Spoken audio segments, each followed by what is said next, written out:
Mula nang mag-trending sa social media ang kanyang mga larawan, hindi na mapigil ang kasikatan ni Carrot Man o Jeric Sigmaton. May fan page na nga siya sa Facebook at halos 25,000 na ang likes.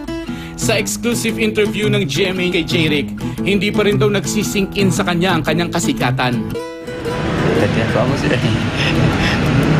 Nagpapasalamat siya sa nag-upload ng kanyang mga litrato sa Facebook. Tubong Kadaklan, Mountain Province si Jeric na nitong January 1 ay nagdiwang ng kanyang 21 taong kaarawan.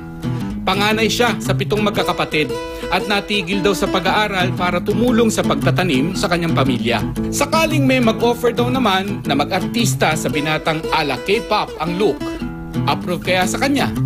Kita, i-offer na kit mo balin. Kaya. Medyo. Di may kakailang marami ang kinikilig kay Jeric at ang nais malaman ng marami, may girlfriend na ba si Carrot Man? Ay, ado sir. Pero ano ito?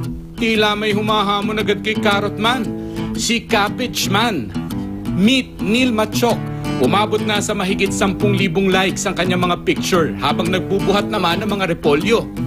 Mismong kapatid ni Neil ang nag-post ng mga larawan. Just for fun lang daw at para ipakitang proud siya sa kanyang kapatid na isang farmer.